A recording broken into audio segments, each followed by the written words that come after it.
All rise. Here it is for the folks county of the Atlanta Judicial Circuit, United States. The Honorable Judge Scott McAfee is presiding. The court will now come to order. Thank you, Mr. Sidney.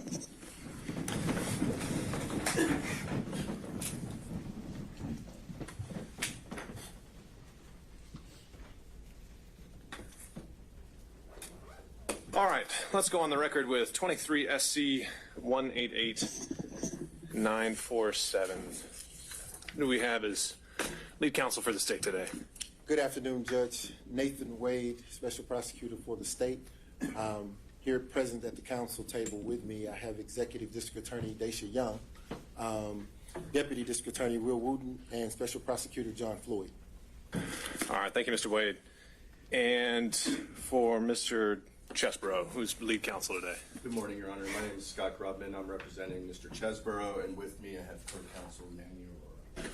All right, and Mr. Grubman, have you received express authority to waive your client's presence today? All right. And who do we have for Ms. Powell?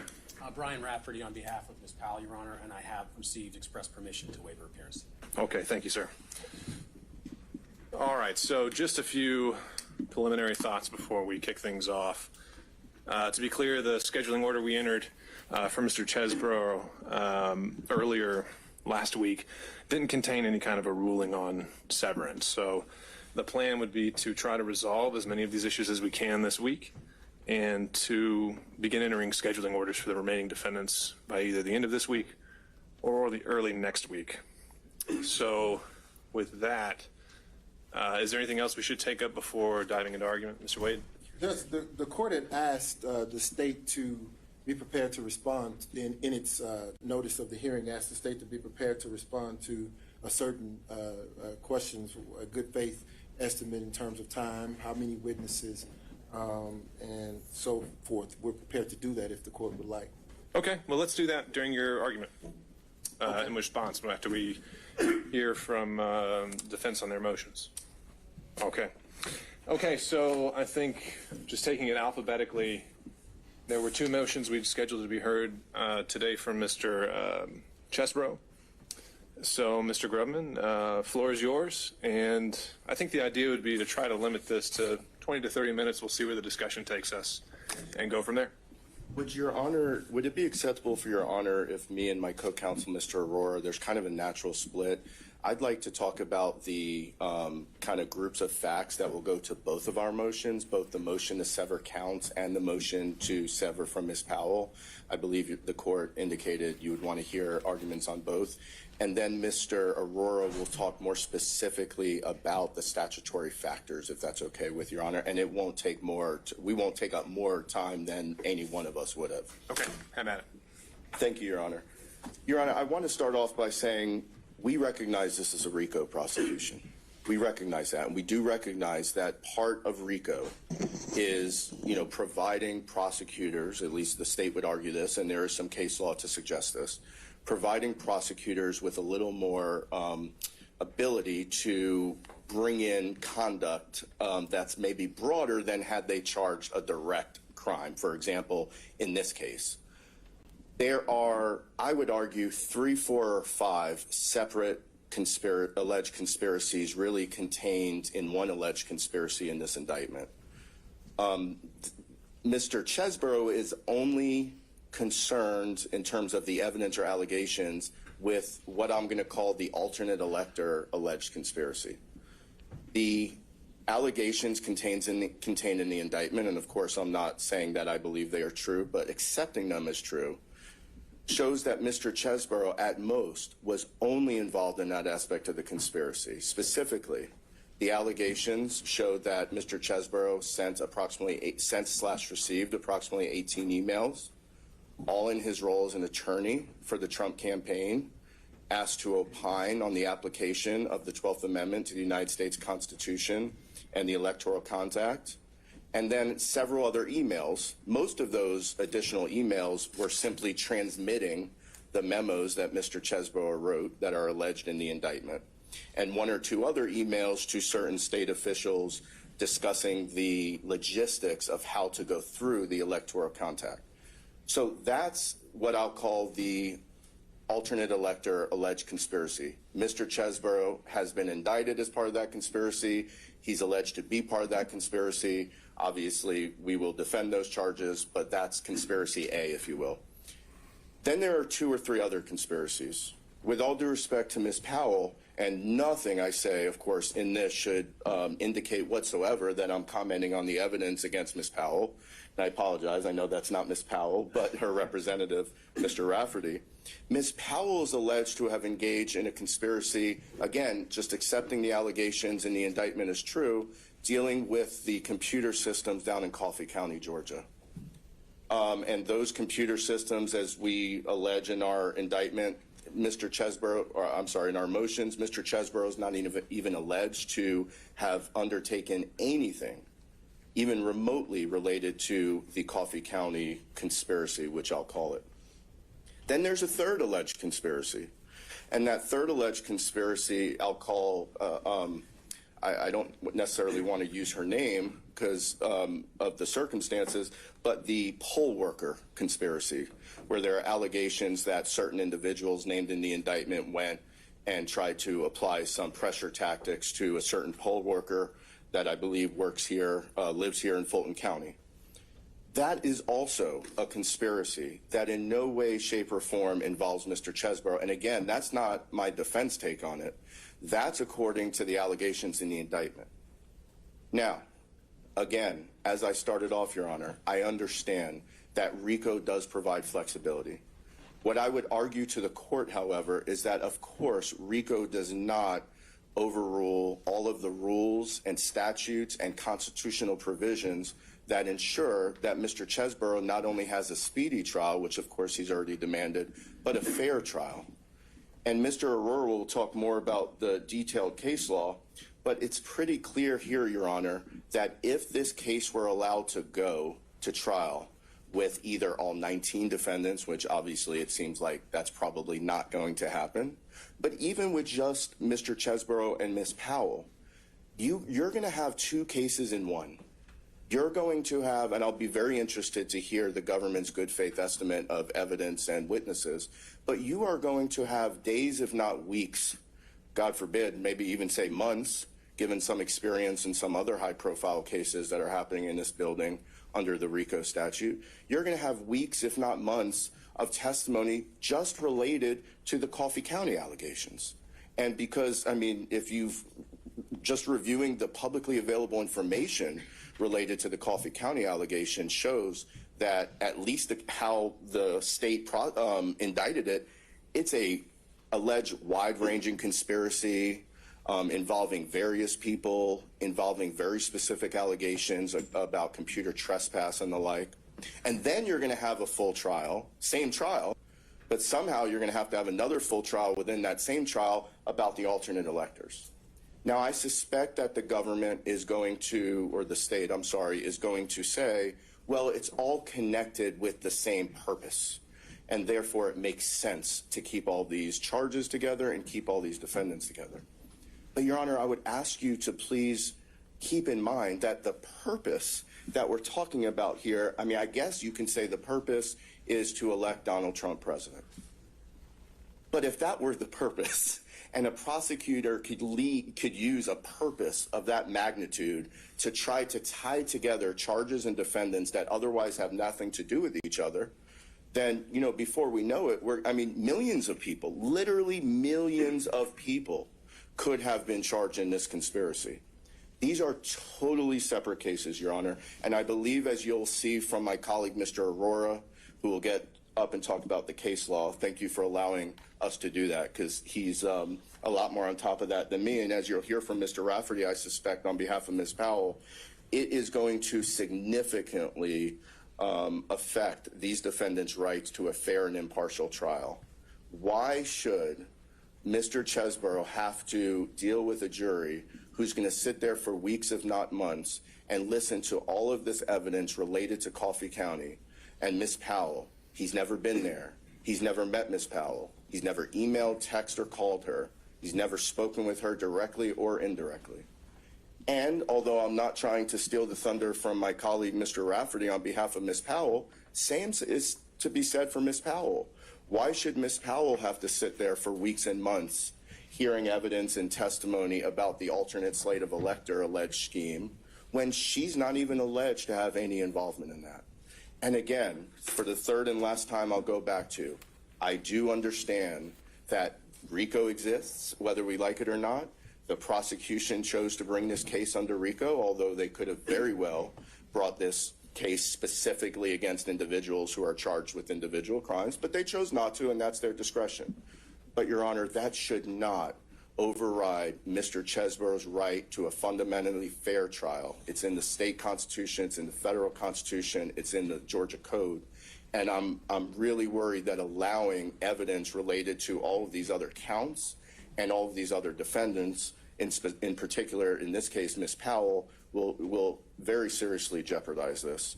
I think, as Mr. Aurora will make clear, it is clearly well within the discretion of the court, if not, as we argue, mandatory to grant this severance from Ms. Powell, and also to grant the severance we asked for related to the counts that don't affect Mr. Chesborough. So with that, Your Honor, I'm sure you'd like to hear some case law or supporting authority, so I will let my smarter co-counsel, Mr. Aurora, get up and deal with that. Thank you.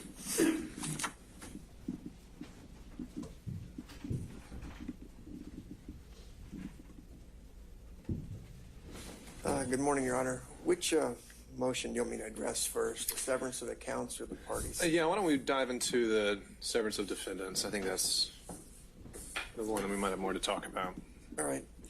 Well, I think, Your Honor, when you were a DA, probably battled against each other on some of these types of issues, trying to get severances together, but that was in another lifetime, I guess. I've tried to put most of the case law that we've got that's in the briefs, because in the end, I'll give you some more 2023 cases that just came down a couple weeks ago, both federally and in the state system. But in the end, I think a fair assessment is it's your decision. I mean, there's nothing that says if X then Y or if Y then Z. It's just basically you're going to have to weigh the options. Is it my voice or is it ringing? There might be a little bit of a feedback. Okay. So with regards to the severance, with regards to Ms. Powell, I'll go ahead and start the court off with Henderson versus State, and I've highlighted it for the state. And may I approach, Your Honor? Sure. That just came down about 2.5 weeks ago.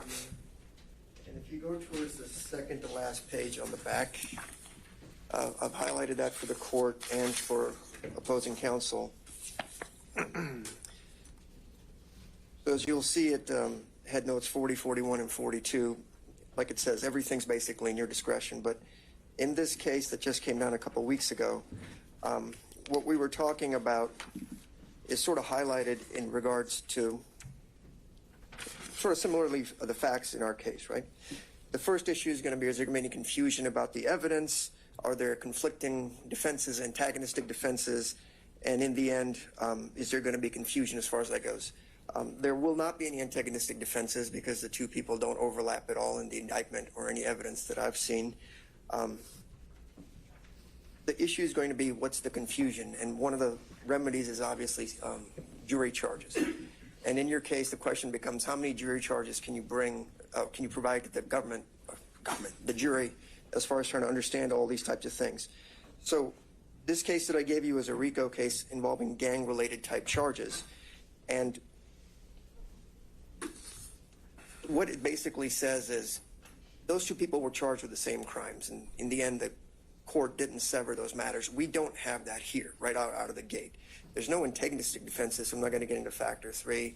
There's really just overflow and spillover as far as that goes. And so the question is the evidence against Ms. Powell going to impact her? And the reason I say that is we're charged in the RICO and then 6 predicate acts. The predicate acts only deal with the elector slate as far as who filled out the electors, was that fraudulent or not. With regards to what happened in Coffee County, you're going to have a ton of other charges from witness intimidation, computer hacking, fraud, that has nothing to do with Mr. Chesborough. The other thing you look at is, are these other pieces of evidence going to be similar transactions potentially, which wouldn't be in this case because they have nothing to do with one another. There's nothing similar about it.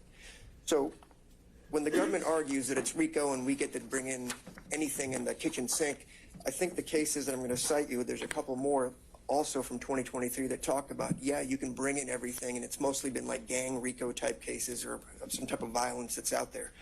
It still gives you an out based on what you think. And the reason I bring these up is in all those cases, everybody's charged with the same things. Here, they can argue that it's a similar activity, but not to speak for Ms. Powell, but essentially from what I understand from the public record is she was fired before this conspiracy actually even started up because she said something that was supposedly crazy and the Trump people got rid of her, and whatever she did was sort of on a lark on her own as far as Coffee County goes. That's just my understanding from the public. Again, I just want the court to focus in on what type of evidence would come in against Ms. Powell versus what we're charged with, which is solely paperwork and legal opinion on 3 different memos and some emails. So with that, I'll approach the court on a RICO case that dealt with drug dealing that just came down in the federal courts in March of this year. It's out of the 9th Circuit. Again, I've highlighted everything that I believe to be relevant with regards to this case. Mr. Rowe, what's the site on that? The site will be 2023 Westlaw 2620418.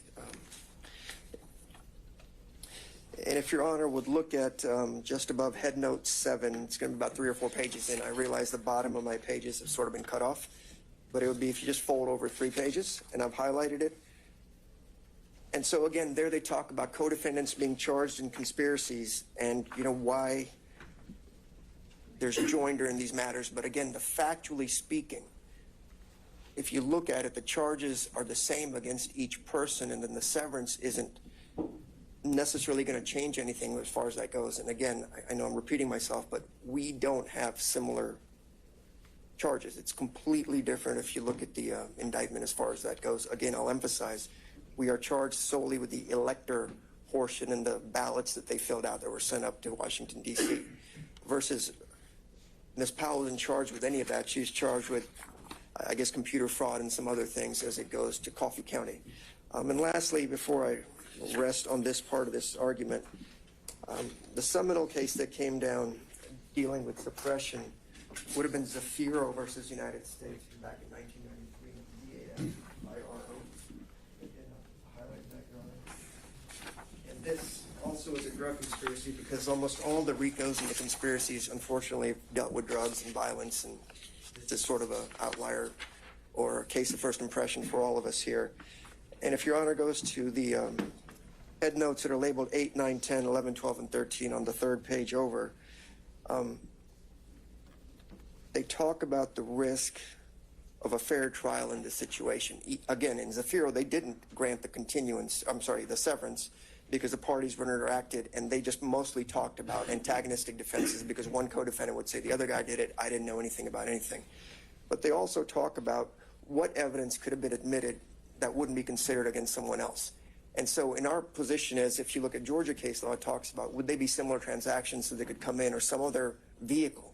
None of that exists here in this case. And like Mr. Grubman said, they're essentially different mini conspiracies within this entire RICO Act. And so what evidence are you pointing to that's inadmissible in your trial than would be in another? With regards to Ms. Powell, we would object to a lot of that stuff because it would impugn our character as far as being associated with somebody, which they'd have to prove. Now, granted, it's admissible if we're going to trial together, but you would have to give limiting instruction after limiting instruction after limiting instruction as far as that goes. And at some point, if we're going for a week or a month or however long the trial is, I don't want the baby to get thrown out with the bathwater.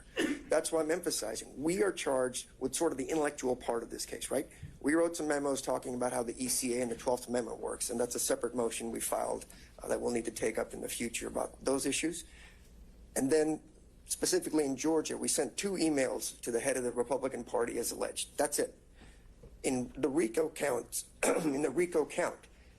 there's 160 some odd overt acts. As the court knows, there's an overt act, which doesn't have to be a crime, and there's predicate acts. We are not labeled as having committed any predicate act in the RICO conspiracy in this case. We then have 6 substantive counts, all that deal with whether the electors are fraudulent or not, and whether they filled out the paperwork was forgery or not. That's essentially all of it. With her, you don't have that. You've got what happened in Coffee County as far as, did we have computer fraud, computer trespass, did we intimidate people, were we suppressing the vote, things like that, that, you know, I've read about and I've seen the public atmosphere which is going to come up. That has nothing to do with us. Our whole point is we were 1,000 miles away from here. We wrote intelligent memos based on our experience in the Gore versus Bush campaign, which we also worked on. And we basically said if there is a valid underlying offense, then the ECA and those arguments that I'm making could be valid. We had nothing to do with the actual shenanigans, allegations, whatever, in the state of Georgia necessarily themselves. And that's where I'm trying to distinguish it. Because you could very easily say it's just two defendants, so there may not be a confusion of who's what, but you're essentially running two trials simultaneously in here. And so I don't think giving limiting instructions with me objecting to all of it is fair. And I think that's what Zafiro and some of the other cases talk about. And I brought those up because even though they ruled against us and everything, the analysis was relatively sound. And in the end, it says you can do what you wish because there is no specific X then Y situation. So that would be my argument with regards to Ms. Powell. So let me unpack a few of those because so under the kind of traditional three-prong metric we're looking at, one of the recurring themes is spillover evidence. And if you're saying that essentially what we've got are two different trials or two different conspiracies that have been joined under this umbrella, and you've said that Mr. Chesebro never even interacted or knew Ms. Powell in any way, where's the spillover there? If they've actually never interacted and these counts are entirely separate, as you keep kind of pointing out. Well, the spillover is essentially, I mean, we can't hide sort of the elephant in the room that sort of overglosses all this stuff. I don't know what evidence the government's going to try to present with regards to how they prove the RICO conspiracy or the knowledge or those types of things.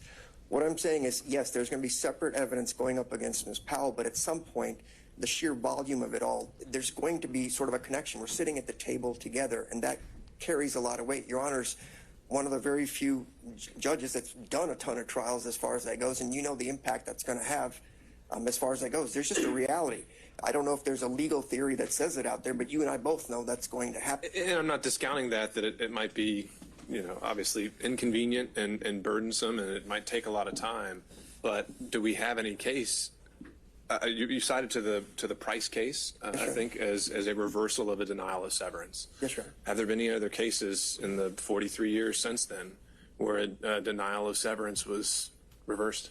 It's incredibly rare. I haven't found it. I'm sure somewhere in this country that's happened as far as that goes. But what I was trying to say is severance traditionally, even like when you and I interacted, is in a group of 3 or 4 people accused of committing a crime together, specifically you murdered this guy or you sold these drugs, you did this. It's not you sold drugs, you murdered on a separate day, a month apart, whatever it might be.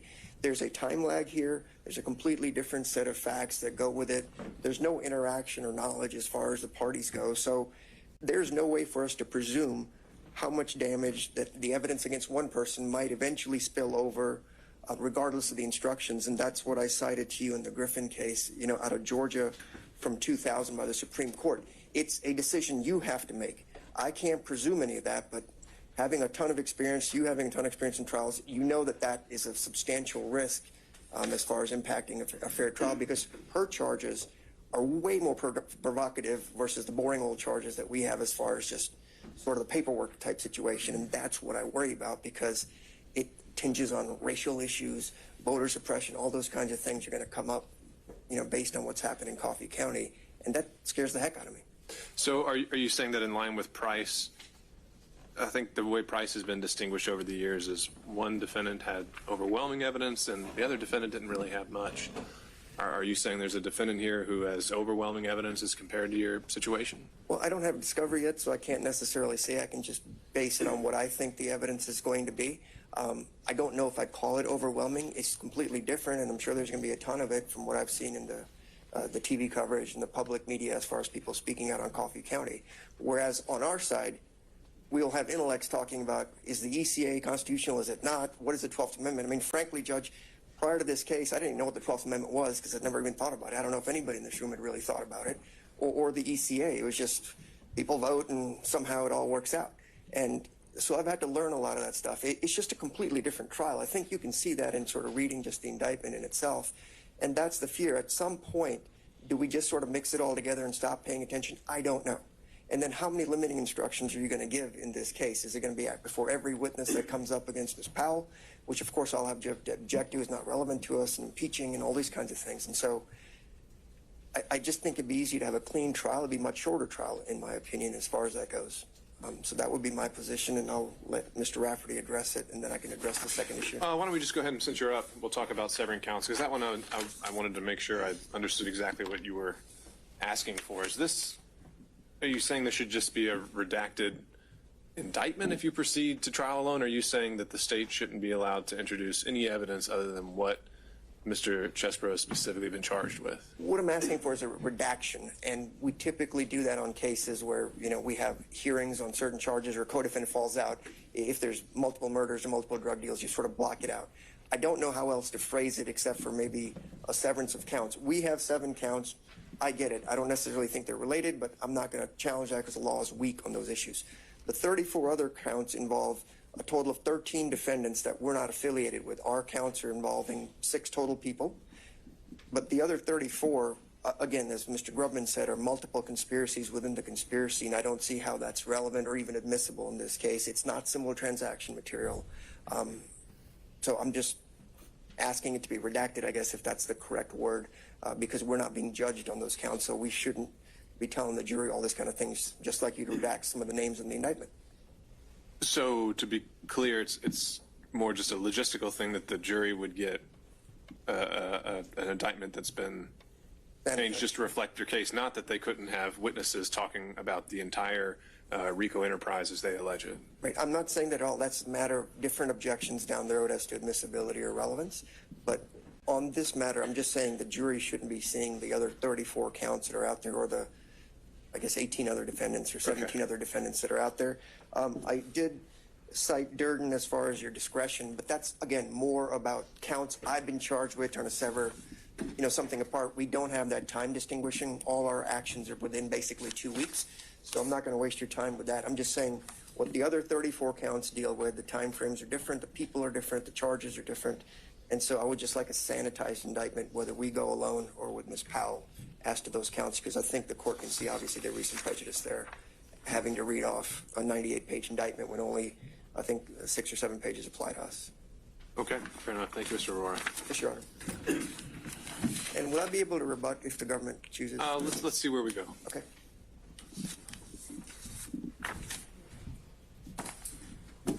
Good afternoon, Your Honor. The case against Ms. Powell is in a slightly different procedural posture than against Ms. Chesbrough, and I just thought it appropriate to sort of start with the fact that we filed a speedy trial demand within a day or two of the speedy trial demand of Mr. Chesbrough. Mr. Chesbrough, and we have not yet received a scheduling order or a ruling or anything else about, when the trial of Ms. Powell will occur. My experience as a former federal prosecutor and in federal court under the Speedy Trial Act is in situations where you have multiple defendants like this, if one defendant makes a demand for a speedy trial or 2, as we have here, the court has the discretion under the Speedy Trial Act in federal court to still push the case down because some other defendants, as we have in this case, have said they're not ready for trial. That's ordinarily what happens in federal court. But here in state court, looking at the state law and the state Speedy Trial Act, by virtue of our demand and the various severance motions that other defendants have filed saying they're not ready for trial, I think Ms. Powell has to be severed out from the remaining 17. And so the question for today, in my mind, is whether the trial of Ms. Powell will be joint with Mr. Chesbrough or not. I think based on all of the law that I've seen, and I haven't seen anything to the contrary, her demand for speedy trial cannot be trumped by the desire of the government to try everyone together when other defendants have moved to sever and said they're not ready. And so that's sort of the first point I wanted to just make, is although the court hasn't issued a scheduling order, I think we are on the same path as Mr. Chesbrough about when this trial should happen, which leads us to sort of the second question about whether or not Mr. Chesbrough and Ms. Powell should be tried together. And I echo many of the things that my co-defendants counsel have said, although I have a very different view of the evidence and the evidence as it relates to Ms. Powell. I'll just point out in the indictment, the government was kind enough to list on page 16 or 17 or 18 a summary of the various manner and means of the indictment. And if you look at that, you'll see that Ms. Powell had nothing to do with most of it. Ms. Powell had nothing to do with false statements to state legislators, nothing to do with false statements to high-ranking government officials, nothing to do with false electoral college documents, nothing to do with the election worker here in Fulton County, nothing to do with solicitations of the Department of Justice, nothing to do with solicitations to the vice president. The only thing which she's alleged to have involvement is, as my co-counsel have said, is this Coffee County matter. And frankly, Your Honor, the way the government has characterized that, the evidence is going to show they're incorrect. She was not the driving force. The evidence will show that she was not the driving force behind that, that there were other lawyers not mentioned in this case that were actually the driving force behind that. We've submitted a Brady request already to the government before this hearing, asking for a host of different kinds of exculpatory material that we believe the government has that will show that. That will show that she was not the person that was behind this, has been alleged in this indictment. Her typewritten name does appear on a contract, but she never signed the contract, and the contract isn't even for Coffee County. It's for another state, and she never signed it.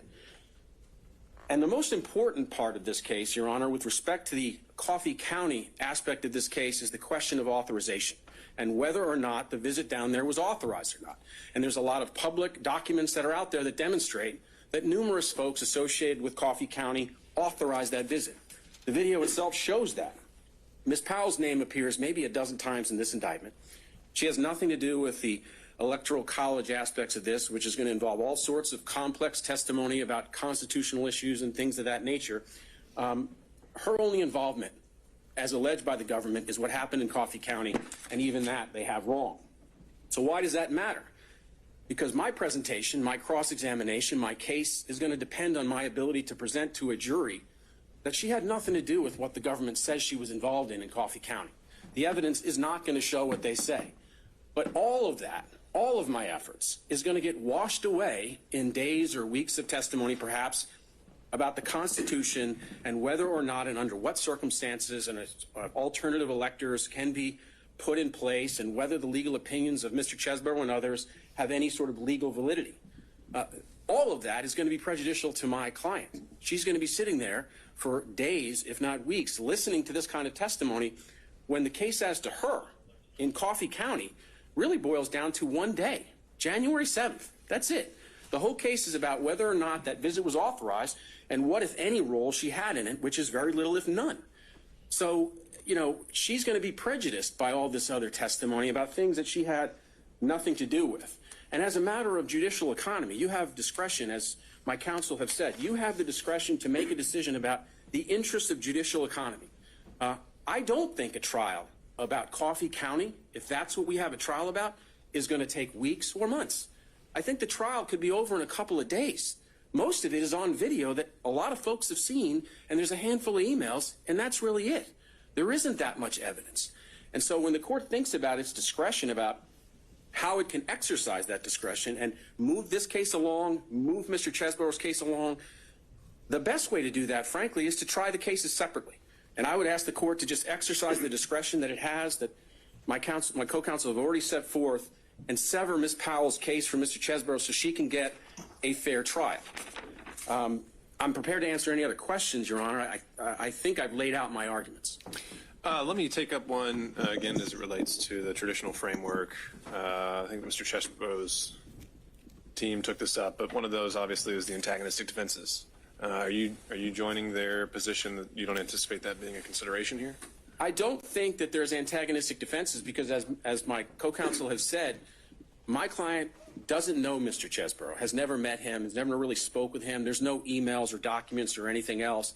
What he's accused of has absolutely nothing to do with Ms. Powell at all.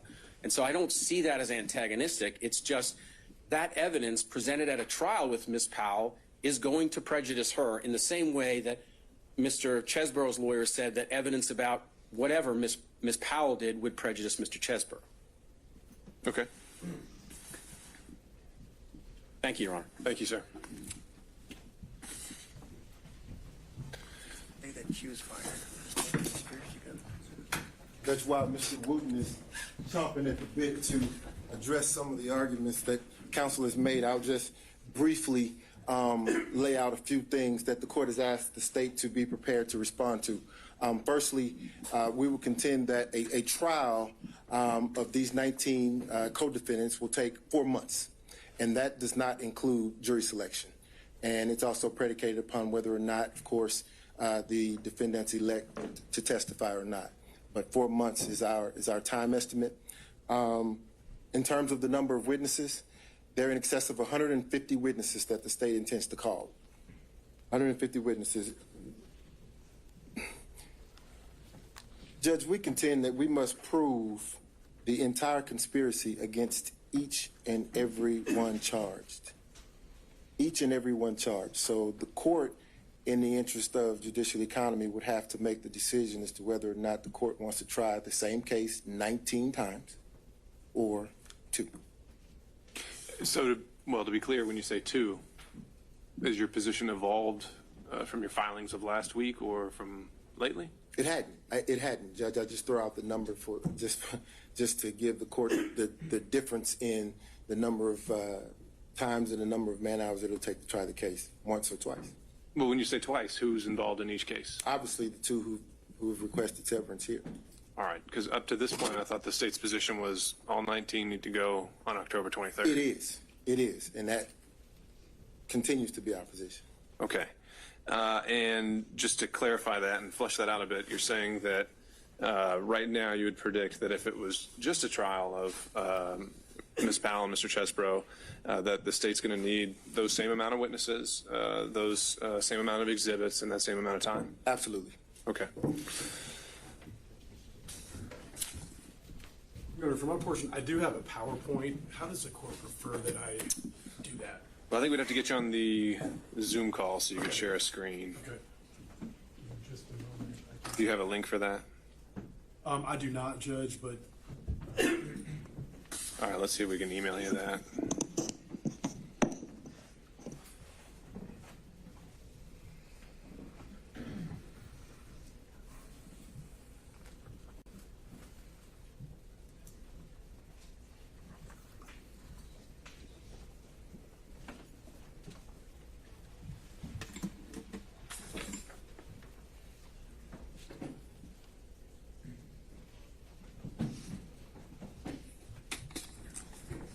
Does the government have a paper copy of the PowerPoint that it can share with counsel? yes. While I'm waiting on that email.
Judge, I'm not seeing that email come through.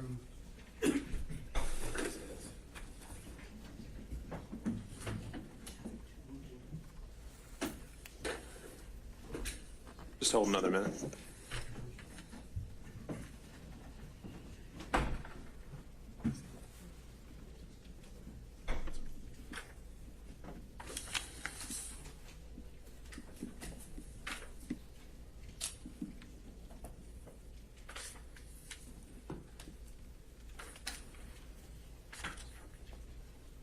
Your Honor, if we're using, I'm sorry, is it all right? I'm sorry, I had knee surgery 2 weeks ago. So,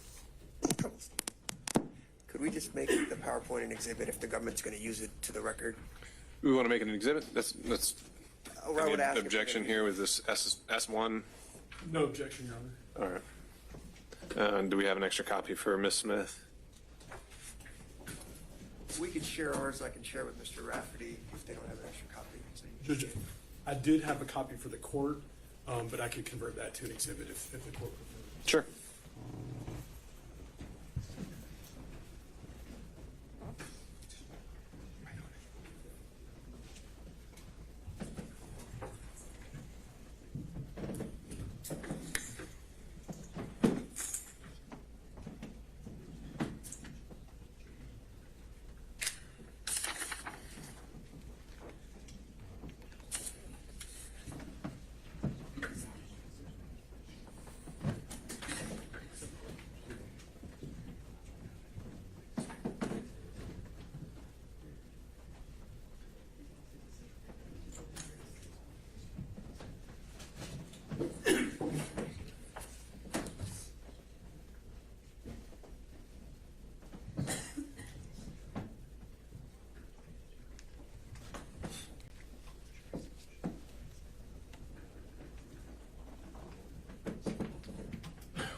I've got the meeting ID, I just don't have the passcode.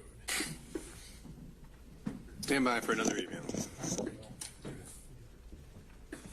I've actually got it right here, Your Honor.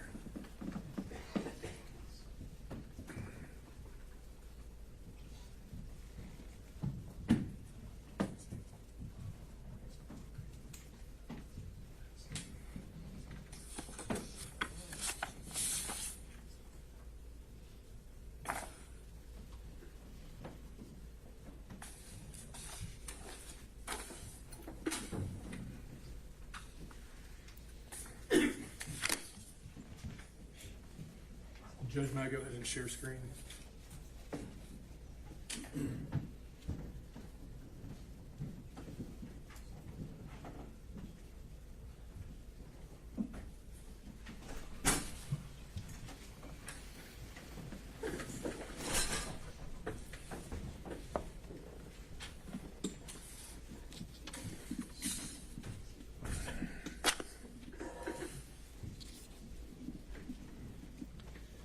Your Honor, I'm just going to quickly move through, of course, the statutory and case law parameters under which Your Honor has to make this decision.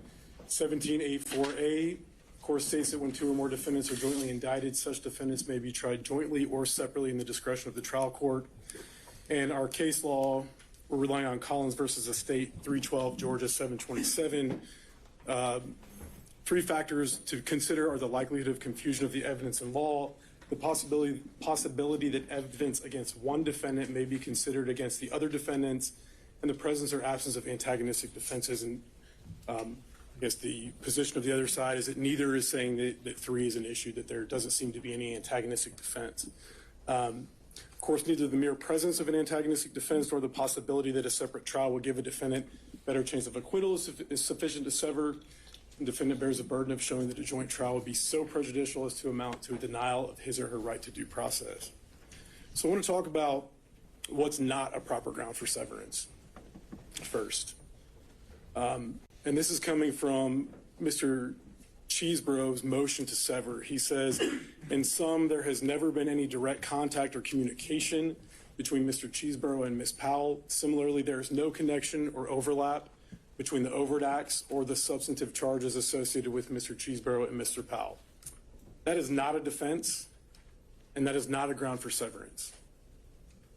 Similarly, Ms. Powell's motion says that Ms. Powell can receive a fair trial only if she's tried alone. The prejudice that would inure to her from a lengthy trial with any of those she was not involved with, and about the vast number of events she had no knowledge of or connection with, would deny her due process. Again, not a defense, not a ground for severance. Turning to case law, Lowry versus the State, 347 Georgia App 26, a 2018 case. Nothing in Georgia's RICO provisions requires that Lowry, the defendant in that case, have participated in or even been aware of all the alleged acts of racketeering activity committed in connection with the common enterprise. Thompson versus the State, also Georgia Court of Appeals. None of the provisions of the Georgia RICO Act requires that each defendant in an enterprise have full knowledge of all facets and elements of the enterprise and all of its members or actors. And likewise, the federal courts agree. This is an 11th Circuit case, 1996, United States versus Castro. In proving the existence of a single RICO conspiracy, the government does not need to prove that each conspirator agreed with every other conspirator, knew of his fellow conspirators, was aware of all the details of the conspiracy, or contemplated participating in the same related crime. And so we've heard a lot from both defendants about they didn't know the other people. They were located thousands of miles apart. They didn't even know that the other parts of the conspiracy were going on. But the case law is clear that that does not matter. Of course, anytime a person enters into a conspiracy, they are liable for all of the acts of all of their co-conspirators. And that's it. Evidence against one is evidence against all. And as Mr. Wade noted to the court, the state's position is that whether we have one trial or 19 trials, the evidence is exactly the same. The number of witnesses is the same. And so many of the arguments that are made on the other side evaporate. I want to look at the cases that were cited by Mr. Cheeseborough in his motion. Griffin versus the State, that's a case where severance was properly denied. It is not a RICO case. Brown versus the State, another case where severance was properly denied, not a RICO case. Baker versus the state, severance was properly denied, not a RICO case. Padgett, severance properly denied, not a RICO case. Jones versus the state, severance was properly denied, also not a RICO case. Zafiro versus United States, federal case. Again, severance was properly denied. That was not a RICO case. Henderson, which we just received just now, that was also not a RICO case. Severance was properly denied. Mr. Cheeseborough points to a couple of cases in his motion where a conviction was reversed on appeal. And as the court pointed out, in those cases, what the appellate courts found was that at trial, the evidence against one defendant was minimal, almost nothing compared to the evidence against the co-defendants. And so it was just fundamentally unfair that there was all this evidence that applied to one, very little that applied to the other, and the jury may have been confused. Look at Defendant Powell's list, and most of these are the same, so I'll click through them. Again, same cases, most of them severance properly denied, none of them a RICO case, and the ones where a conviction was overturned on appeal, again, it came down to insufficient evidence at trial. The evidence against the defendant named was just so minimal compared to the evidence that was pertinent to the other defendants charged. And of course, conspiracy cases, and more specifically, RICO conspiracy cases, are different. And that's why we point out that all of those cases relied on by the other side are not RICO cases. And so the analysis is different. The facts are different, and the law is different.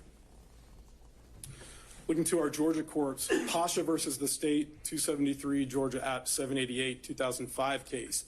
Each actor in a conspiracy is responsible for the overt actions undertaken by all of the other co-conspirators in furtherance of the conspiracy. Willingham versus the state, Georgia Supreme Court case 1995, where sufficient evidence of a common scheme or plan to commit a criminal offense, joinder is authorized.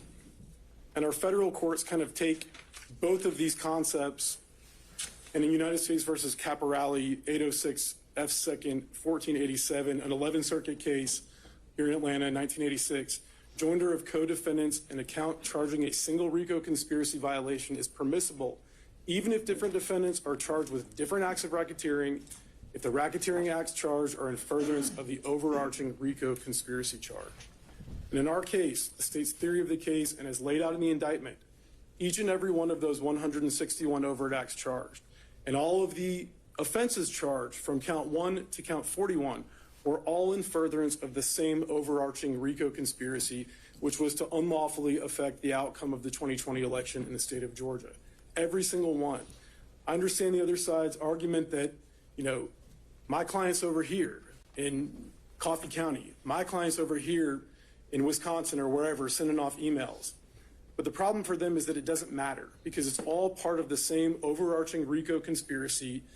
And the state's theory of the case, as alleged in the indictment, is that as this enterprise operated in multiple states and operated quite a lot in Fulton County, that's why we have this case here in Fulton County, the conspiracy evolved. One thing didn't work, so we move on to the next thing. That thing didn't work, so we move on to the next thing. That thing didn't work, so we move on to the next thing. And that was going on from the first overt act to the last overt act, all part of that same overarching RICO conspiracy. Turning back to the factors that the court needs to look at, and I'm just going to kind of talk about factors 1 and 2, the likelihood of confusion of the evidence in law, and the possibility that evidence against one defendant may be considered against the other defendant. Of course, 3, which the other side agrees is not an issue here. But 1 and 2, because this is a RICO conspiracy case, and because the evidence against one is admissible against all, 1 and 2 evaporate. There's no likelihood of confusion about which evidence applies to which defendant or which law applies to which defendant when all of them are alleged to have engaged in the same conspiracy. And it's significant that in count 1 of the indictment, the RICO count, the allegations set forth in counts 2 through 41 are all included in that count 1. And so while, Mr. Cheeseborough may have never been to Coffee County, the evidence about Coffee County is evidence that the enterprise existed and shows that the enterprise was working. And because it's a conspiracy case, Mr. Cheeseborough is liable for what happened there, and it's admissible evidence. Again, going back to our federal court, since any evidentiary spillover, and the court asked about this issue, since any evidentiary spillover is vitiated where the evidence in all events would have been admissible against the movement, in the context of a conspiracy, severance will rarely, if ever, be required. This is a First Circuit Court of Appeals case, and we submit that as persuasive authority here. Again, turning to another example, United States versus Diaz, a Second Circuit case from 1999, and a federal RICO conspiracy case from the Second Circuit involving the Latin Kings. Even when a defendant was implicated in only one of 9 separate murders carried out as part of a pattern of racketeering activity, a joint trial was proper because all of the evidence was admissible against each and every one of the defendants to show multiple things, not just that they committed an act, but to show the existence and nature of the RICO enterprise, and to show a pattern of racketeering activity on the part of each of the RICO defendants, as well as his or her relationship with the enterprise itself. And I just love this quote because I think it sums it up. Again, it's an 8th Circuit Court of Appeals decision, persuasive authority, but there in United States versus Kehoe, the 8th Circuit said that it will be the rare case, if ever, where a trial court should sever the trial of alleged co-conspirators. The other side pointed a little bit to this, but I did want to mention that any potential jury confusion can be addressed by other means other than severance, such as an instruction to the jury to separately consider the evidence as to each defendant. Now, again, the state's position is that because this is a conspiracy case, because it's a RICO conspiracy case, that all of the evidence is admissible against all of the defendants. But even if that, even if there were some issue or to be extra cautious, the court could give a limiting instruction. And the state's position is that it would not be limiting instruction after limiting instruction after limiting instruction, because again, all the evidence is admissible against all the defendants. Also, the defendants completely ignore a long line of cases in Georgia that affirm the denial of severance for Georgia RICO Act violations, all decided under these same principles that I've just talked about. First, Chancey versus the state, Georgia Supreme Court, 256 Georgia 415, a 1986 decision. Evans versus the state. I think we've got the sites here. We can Okay. get those later. Sure. And those are provided to counsel, and I have copies of those as well for you. So under these principles, the defendants cannot satisfy the first 2 prongs. Likelihood of confusion of the evidence in the law, the possibility that evidence against one may be considered against the other, because that's allowable. That's exactly what a RICO conspiracy case is allowed to do. I don't think I need to talk too much about the 3rd prong because of the statements of the other side. Just would hit that defendant has to show that a joint trial as it relates to the 3rd prong would have to amount to some sort of a denial of a due process right. And we don't believe that's the case here. Palmer versus the state, just to point out a few, Georgia Supreme Court case where the Palmer court highlighted certain situations where there was no antagonistic defense, Barge, Metz, Lauren, and again, won't get into those because of where we're at. But the bottom line there is that it has to be prejudicial as to amount to a denial of his or her right to due process. Also want to talk about public policy. Public policy, and our courts have hit on this issue, strongly disfavors severance in complex conspiracy cases for several reasons. One is judicial economy.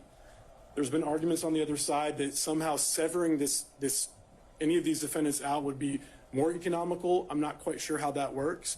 I think one 4-month trial is shorter than multiple 4-month trials. Same witnesses, same evidence. Minimizing the inconvenience and trauma on victims and witnesses. And I want to remind the court that part of this RICO conspiracy involves victims. There are victims in this case that were targeted by members of the enterprise, and their lives were turned upside down. And that's an important part of this case, and having those people come and testify multiple times over and over would both inconvenience, but more importantly, traumatize them. Consistency of the verdicts. And I've got a little bit of case law that talks about that. Efficient use of state resources and fundamental fairness. Justice Scalia astutely observed, it would impair both the efficiency and the fairness of the criminal justice system to require, in all these cases of joint crimes where incriminating statements exist, that prosecutors bring separate proceedings presenting the same evidence again and again, requiring victims and witnesses to repeat the inconvenience and sometimes trauma of testifying, and randomly favoring the last tried defendants who have the advantage of knowing the prosecution's case beforehand. He goes on to say, joint trials generally serve the interests of justice by avoiding inconsistent verdicts, enabling more accurate assessment of relative culpability. And he points out that these are sometimes advantages that operate to a defendant's benefit. So even apart, he says, from these tactical considerations, joint trials generally serve the interests of justice by avoiding the scandal and inequity of inconsistent verdicts. And our Georgia courts agree. They agree that economic use of resources is an important and legitimate concern. Montgomery versus the state, 156, Georgia App 448, a 1980 case. In a case where the same witnesses, the same evidence, and the same charges would be used against all defendants, thus affecting judicial economy in the use of physical facilities, time of witnesses, jurors, and court personnel. The trial court must consider these efficiencies against the possible conflicting interests of joint or multiple defendants. And the 11th Circuit again agrees. United States versus Brown, 2007 decision 505 F3rd 1229. We find considerations of judicial economy to weigh heavily against severance in light of the substantial systemic interest in handling this complex conspiracy case in one trial. And in that case, it was a 2-month trial. State, as we've represented to you, Judge, believes that this would be at least a 4-month trial. So defendants, the state's position, have not met their burdens as to any of the factors set forth in Collins. The case presents no likelihood of confusion of the evidence or law applicable to any defendant because all of the evidence is applicable to all of the defendants. All of the law is applicable to all of the defendants. And 2, evidence against any defendant may properly be considered against each of the defendants in a RICO conspiracy case, so there's no risk of this spillover effect. Just to mention 3, again, they concede that that's not an issue here. That's all I have, Judge, unless you have any questions. Just a few. So these, again, the 3 factors, those are just, would you agree that those aren't exclusive? Yes, Your Honor, absolutely. All right. So we're really supposed to take into consideration the circumstances of the entire case and anything that just might be present in this case and may not be in others, right? Yes, Your Honor. So I guess some of the things I think we need to think through, to me also, it's more this position that we still need to have all 19 people at the table 47 days from now. And maybe this is something, if you need to tag team in with somebody else on the council, one of the first things I kind of want to talk through is potentially how removal affects this. So I know your state is currently litigating this issue with multiple of the co-defendants in federal court. And while that's happening, until a decision is made, we can't issue a judgment of conviction here, right? Yes, Judge. Now, no matter how Judge Jones rules, isn't either party going to have the right to appeal that ruling? That is correct, Judge. Our position is that both sides would have the right to appeal. And so the 11th Circuit could take any idea of how long to weigh in? As long as they need to. Right. So it could potentially, even optimistically, be a 6-month turnaround just for the 11th Circuit to come up with a decision, right? Yes, sir. So if it's a 4-month trial that starts in October, we're potentially sitting at a point where we've presented the entire state's case, maybe even the jury has returned a verdict, but we can't enter that judgment of conviction until the 11th Circuit comes to a decision. Is that kind of the scenario we're playing out here? Judge, I think... Excuse me, we can have a moment, Judge.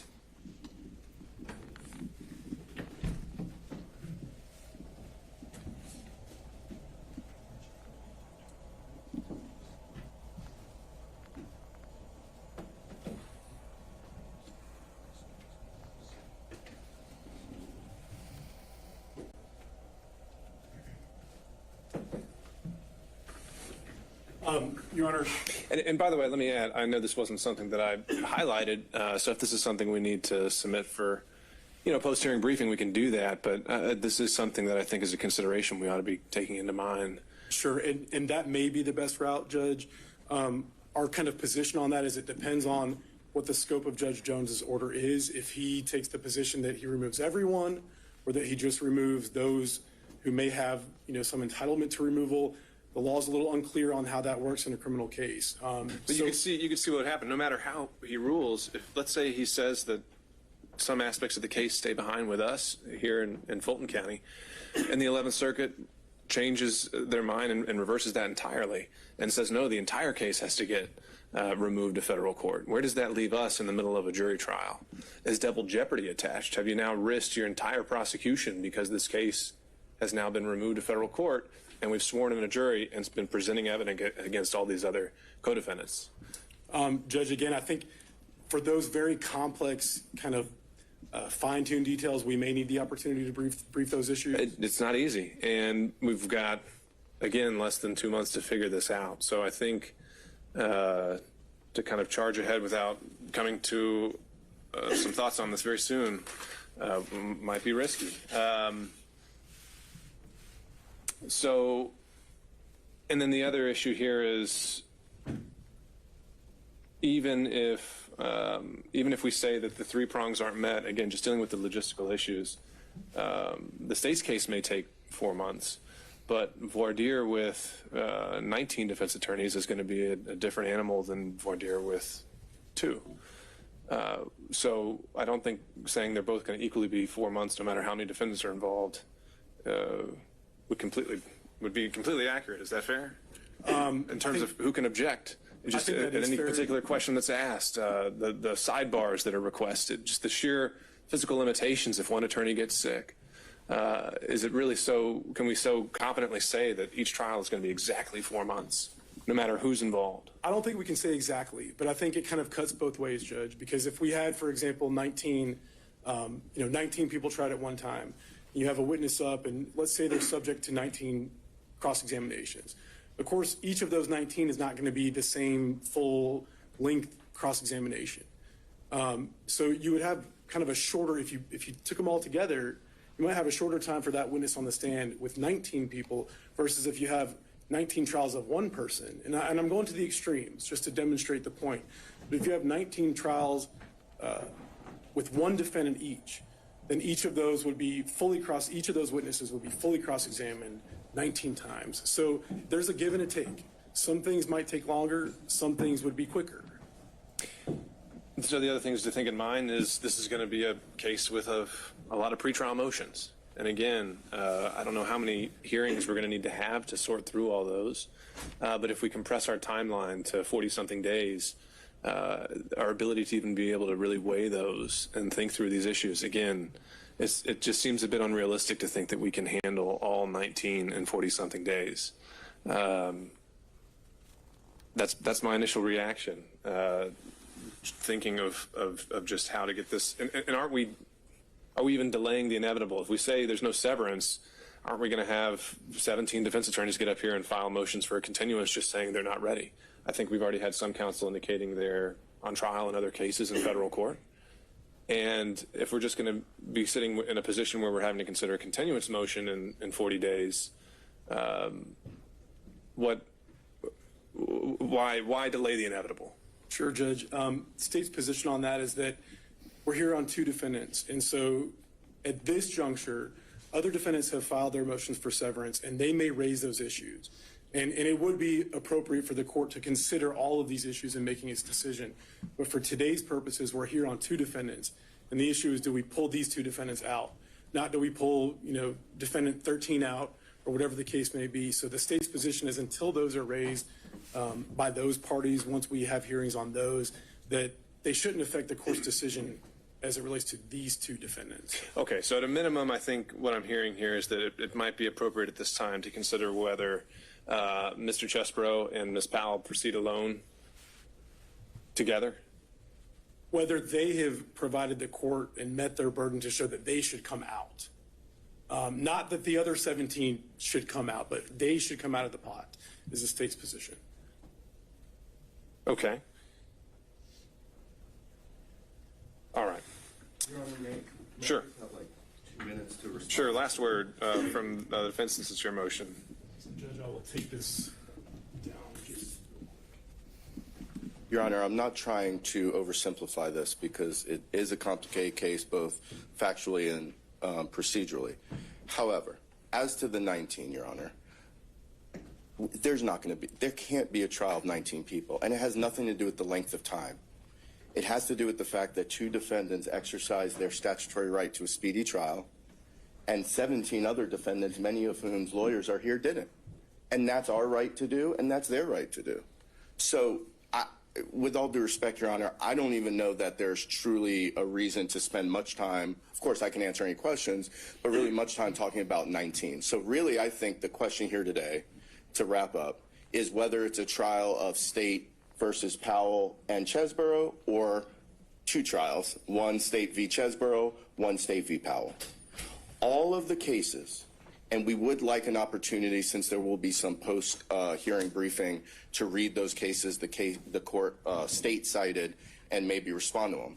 I looked at one. It's the one that says, where there is sufficient evidence of a common scheme or plan to commit a criminal offense, joinder is authorized. Willingham v. State. Joinder is authorized. That doesn't mean that severance is inappropriate. Those are not the same thing. Just because joinder is authorized does not mean the court shouldn't sever. Let me be clear about something, Your Honor. The State wants this case, and I think it's absolutely clear in the pleadings. The State wants a case against Donald Trump and all these people together. The State wants to make this case about Donald Trump. Donald Trump is one of 19 defendants. Ken Chesborough is another one. Ken Chesborough is not a politician. Before 6-7 months ago, he was probably unknown to 99.9999% of the population. You get all those nines? And so now to force him to sit here in a trial where there's evidence of all these other things is just not fair. And I'm sorry, Your Honor. You know, they have a slide here. RICO is different. Sure, it's different. I acknowledge that in my opening. But what this slide does not say is that RICO overrides the rules governing fundamental fairness, constitutional and statutory protection that are designed to protect defendants. This Willingham case, and upon information and belief, I believe most of the other cases cited by the government are cases like murder. The Willingham case is a murder case. It's a murder conspiracy case. Certainly the State understands the difference between 3 and 4 people being charged with one single conspiracy versus 19 people being charged with 3 or 4 different conspiracies. And Your Honor, if the court were to take the State's arguments at face value, there would almost never, if ever, be a RICO case that can ever be severed. And think about what that means. It means that the state of Georgia and the various district attorneys throughout the state can use the RICO statute, can take 3, 4, 5, 6, 7 different conspiracies, and at their sole discretion, with no oversight by any court, say that they're one, bring them in one indictment, and then we're all stuck together. And quite frankly, Your Honor, let's compare and contrast this to the YSL case going down a few, I don't know if it's floors down or up, I think down. That YSL case, I don't know much about it, but I know enough. I've watched it TV, listened to podcasts. It's a common conspiracy. Yeah, there were different overt acts being done towards the same conspiracy, and therefore the state can try them together, but it's one conspiracy.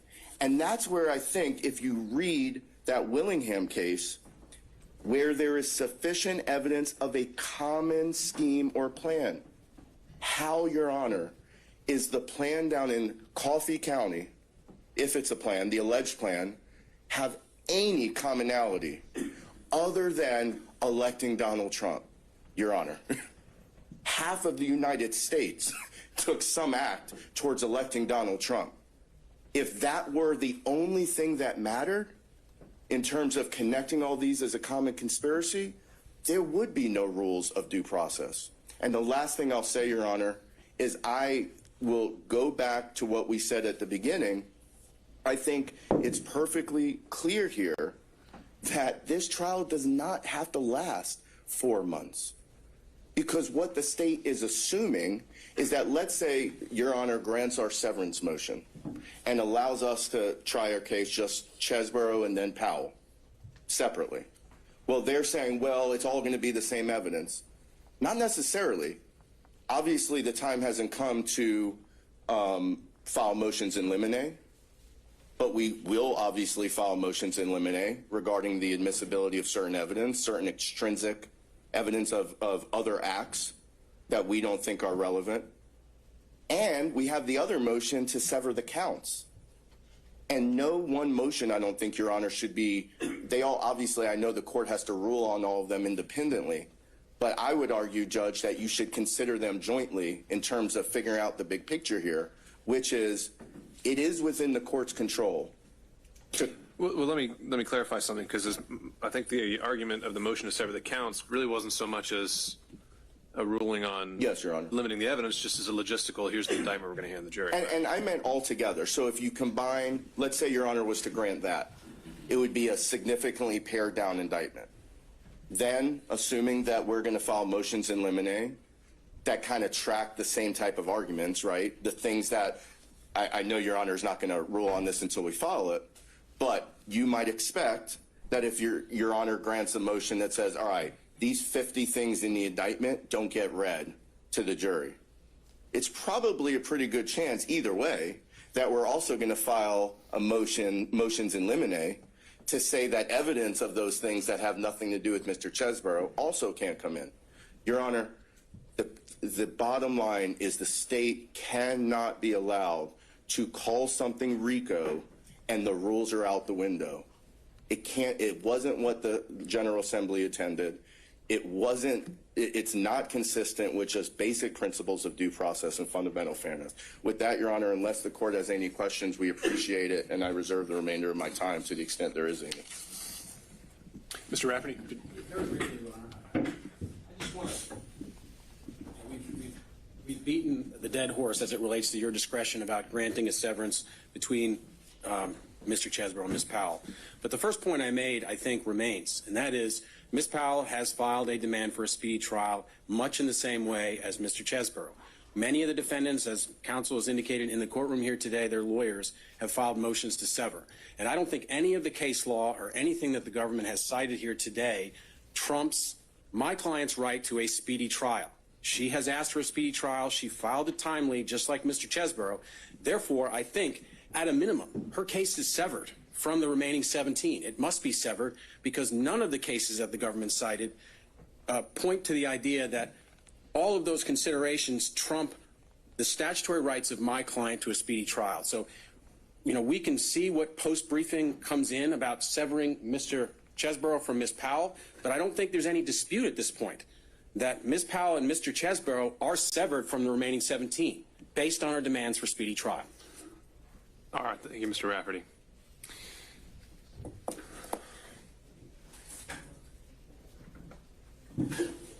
Your Honor, just briefly, just for the purpose of the record, I want to make clear that there is a dispute about severing the 2 from the 17. I think the state's made that clear, so I just want to make sure that that's cleared up for the record. There's some statement. And just before we depart, we would just ask for if there is a briefing, what that briefing schedule is. Of course. No, I think we still have plenty to talk about before we wrap up for today. So, obviously, I think as has been made clear, we're on an expedited timeline with these statutory speedy trial demands, and we are certainly here ready and willing to provide both defendants that right, and we plan to make that October 23rd trial date stick. With that in mind, I don't know if we're always going to be able to have the luxury of pre-hearing briefing and post-hearing briefing, and some of these issues may require a little more exploration than others. This one, I don't think is one of those. When it comes to the question of whether to sever Ms. Powell and Mr. Chesborough, I certainly agree that there are always guardrails, and that RICO, as indicted, can't just be used to do anything, but it is broadly construed, and those guardrails are found in those 3 factors. And the 3 factors traditionally that we've gone through really don't seem to be at play here. We don't for one, the antagonistic defense issue is conceded. Both parties are going to be claiming they have no idea who the other is and won't be pointing the fingers at each other. I think the argument that they're charged in two separate kind of silos of charges strengthens the idea that there won't be confusion amongst the jurors and there won't be spillover evidence. So really the strongest thing that I'm hearing, and I don't think it's invalid, is that it's going to be kind of a matter of inconvenience and potential added expense to have both defendants sit together. And that's certainly true, but there's also other judicial economy aspects to consider and issues of inconvenience as well. We talk about the jurors. I don't think we can take for granted that these would both be two equally 4-month-long trials. I think it could easily be twice that with multiple defendants, and I think we need to take into account the fact that one docket goes entirely on hold while this case is going. And instead of it being, if we're purely considering aspects of judicial economy, which to me was really the only valid argument here, I think taking up 2 dockets and for a period of 4 months also weighs into that, as well as the voir dire process and the inconvenience to the jurors. So based on what's been presented today, I'm not finding the severance from Mr. Chesbrough or Powell is necessary to achieve a fair determination of the guilt or innocence for either defendant in this case. And so I'll deny Mr. Chesbrough's motions to sever from Ms. Powell. I'll deny in part Ms. Powell's motion to sever from Mr. Chesbrough. And the plan will be to enter a scheduling order for Ms. Powell mirroring that of Mr. Chesbrough with the October 23rd date holding. It sounds like the state is still sticking to the position that all these defendants should remain, and they want to address some of these removal issues. I'm willing to hear that. I remain very skeptical, but we can. I'm willing to hear what you have to say on it. And so, but again, because we're on a limited time frame, I don't think we have the luxury of waiting. So, how long do you think the state needs to respond to that issue? 2 weeks, Judge? I don't think we can do that. There's going to be motions deadlines for the other defendants, and we need to get scheduling orders entered. Had to ask. That's fine. And I had to deny. Understood. 10 days? Well, I think the 10-day mark from today. I know, again, I'm setting the indicator that folks are going to have more than 10 days to file their standard post-arraignment motions. Let's see if we can have that by Tuesday of next week. Again, this is limited to how you think logistically we could possibly keep these defendants together, and I think we can limit that to 10 pages. And if anyone else wants to respond, they can to that issue. But Mr. Grumman? Yes, Your Honor. This is, if you're still going on this issue, I did have a quick other issue just since we have your attention to bring up. We do have a pending motion to talk to the grand jurors. Right. Let me get to that. So, again, knowing that Mr. Chesbrough and Ms. Powell are hurtling forward and the motions are going to keep coming in, I don't think it makes sense to just have these all pile up. So we would pretty much maybe just keep having these weekly sessions together and handle them one at a time. So to that end, I believe we're starting another trial next week. I think it's a murder trial we're doing next week, but looking at Thursday or Friday of next week, how's everyone's availability? I only saw motions from Mr. Chesbrough, so I guess the question's only directed towards Mr. Grumman and Mr. Aurora. I'm looking at Thursday or Friday morning. We're here whenever the court instructs us to be. Got it. Your Honor, could we ask for Friday morning? I've got to do a sentencing On Thursday morning? afternoon. Thursday afternoon? You know, Florida State Hour is going to be free, so I just figured we could have, depending on the motion, just Well, so far you've got, I believe it's the 2 related to the grand jury, and then you have 1 more related to the supremacy clause. we've got 2 more coming either today or tomorrow. Maybe we limit it, since the grand jury issue is something that might take more time to flesh out if it's granted. Maybe we limit it to those 2 for next week, and we can save the constitutional arguments for another day. Can we still do that Thursday morning, though? Assuming if it's just those 2 related to the grand jury. We start at 9. That's the plan. Okay. Yeah. Thursday morning, 9. I'm sorry, John Flynn. For the record. Sure. Thursday morning or Friday morning? Thursday morning, it sounds like everyone, and we'll do those 2 grand jury motions. And then, Mr. Rafferty, if you want to jump on board and adopt them, we can obviously work you in. Yes, Your Honor. And just for clarification, the briefing from the state by Tuesday, is that going to be on the question of whether it's going to be a trial of 19 or a trial of 2? That's right. Thank you.